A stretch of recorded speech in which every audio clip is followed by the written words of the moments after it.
Dr. Babasaheb Ambedkar Open University.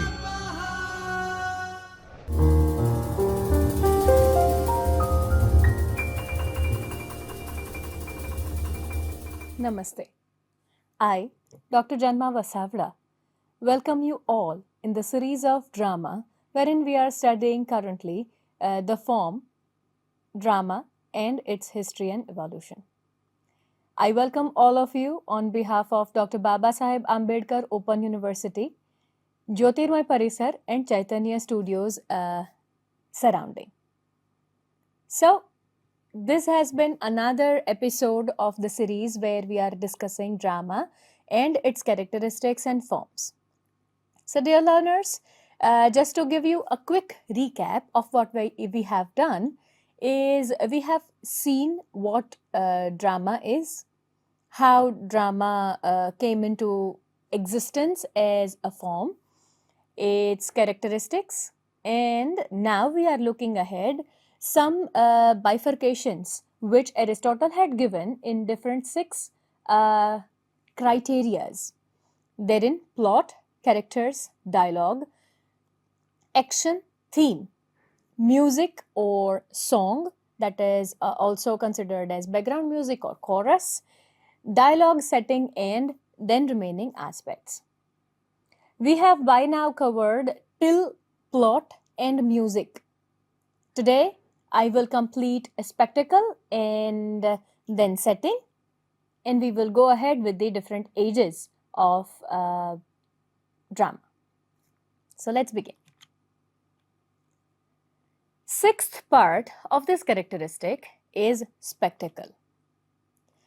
A spectacle is the visual element of a play, including the setting, stage properties, and what the audience sees. Now, I am keeping this in front in a way that whatever as an audience you are looking at is covered by the word spectacle. Spectacle, it can cover up costume, makeup, lighting, background, the effect, or the different segments of stage, or which area you are looking at, right? So, it is a visual element of that entire play. This is spectacle, to keep it in simple words. Now, setting. Setting is actually time and place of the story, which can include time, furniture, stage properties. In prior video, I already said that where are we keeping things? Again, I'm citing the same example of library, that if it is library and I just as a character state out in front that this is library where I'm going to work at, so it doesn't go.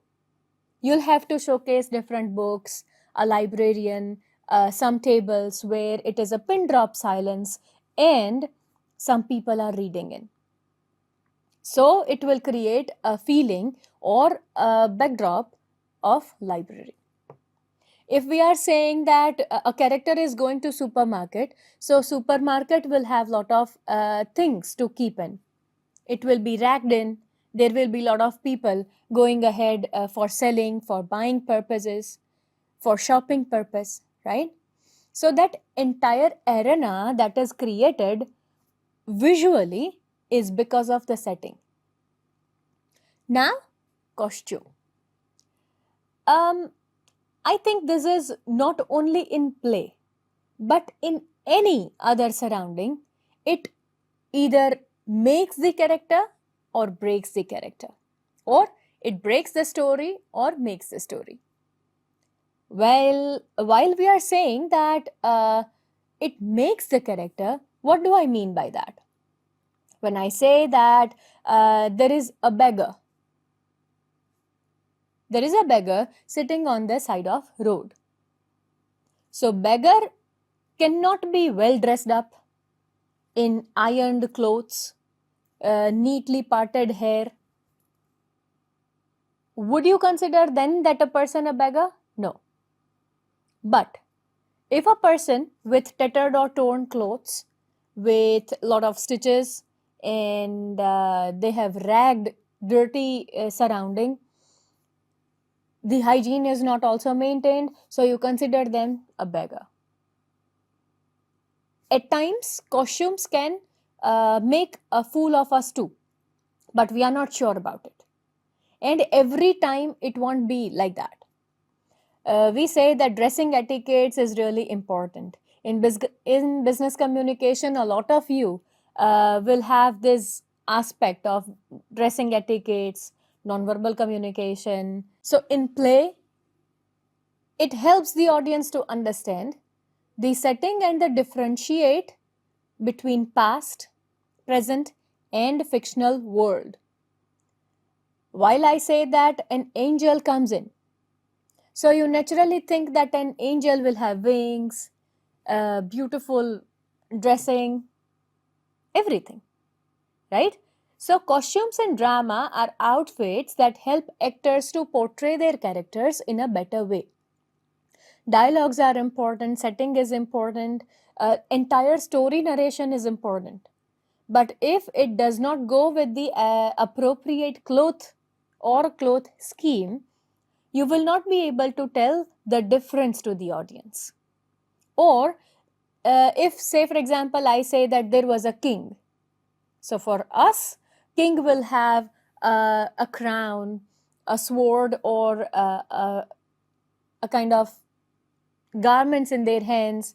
The king will be ornamented, will be seated in a grandeur manner in a chair. The chair will also be very much decorated. There will be courtiers lined up in front of him. He will be on the top of the entire court. So this is setting and costume, right? So accordingly, we will say that whether the character is historical or modern or any, right? So it can alter dramatic effect too. Why alter? Because if the costume is inappropriate, if a person who is there in front of you delivering dialogues of, say, for example, 4th century and is wearing a jeans and top, might not be able to convey the same essence as a person who is wearing either bark or leaves or some basic clothes that were prominent of that time. Accordingly, right? So costumes can be used to challenge traditional ideas about gender and sexuality. This is also an experimentation done by many playwrights on stage. And my dear learners, again let me remind you that we are talking about the times where people, lady members were not allowed on stage.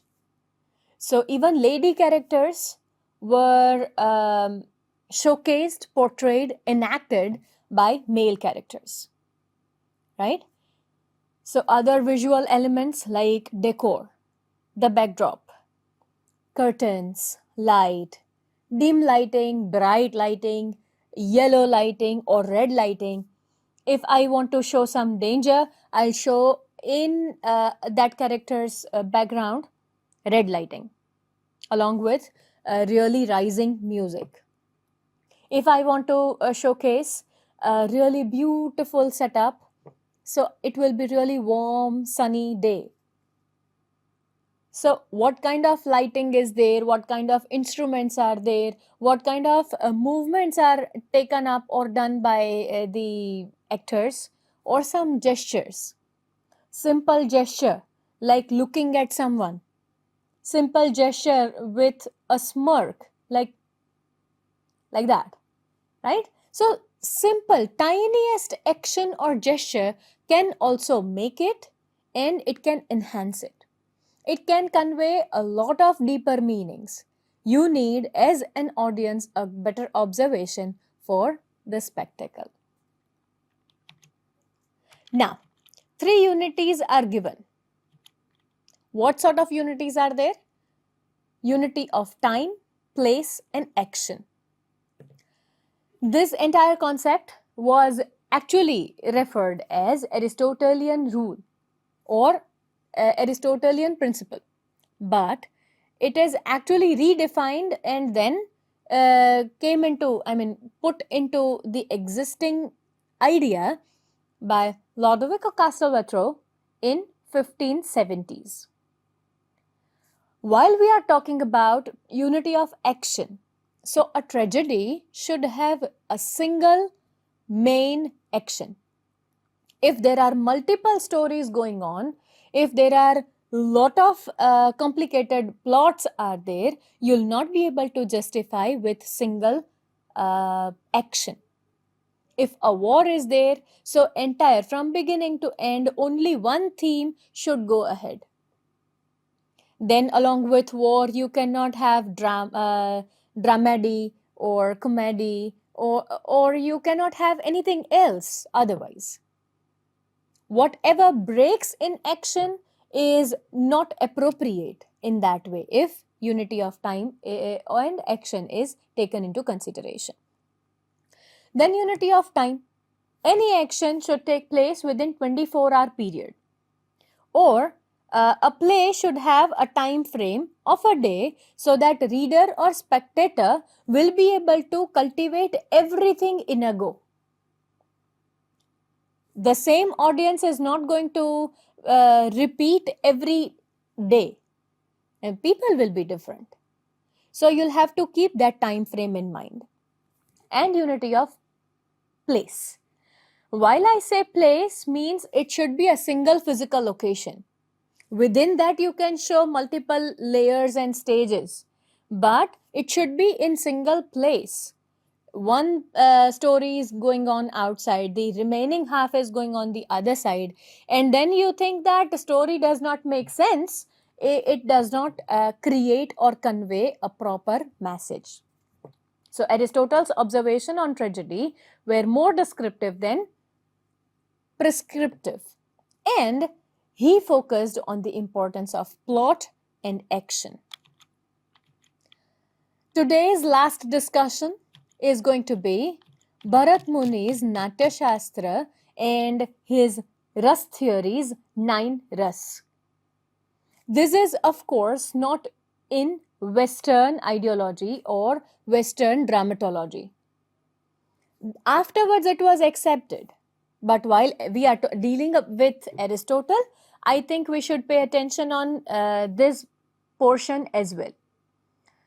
Natya Shastra is an important part where we are looking at, it's a book where we are looking at drama as a performative text and aspect. It is one of the Shastras, right? And Bharat Muni has predominantly showcased 9 different emotions, and they are Shringar, Hasya, Karuna, Raudra, Veer, Bhayankar, Bibhats, Adbhut and Shant. While we are showcasing these 9 emotions, what are these? He said that these are predominantly 9 basic elements or emotions, and remaining otherwise are the subdivisions of these 9. Our entire life revolves around only these 9. So it is also called as love, laughter, sorrow, anger, heroism, terror, disgust, surprise, or peace. Surprise and peace. So with this, my dear learner, we are at the end of the characteristics and its form. Next time onwards, we will be discussing directly Age of Chaucer, Age of Spenser, and Age of Dryden. So till then, stay tuned. Happy learning. Thank you.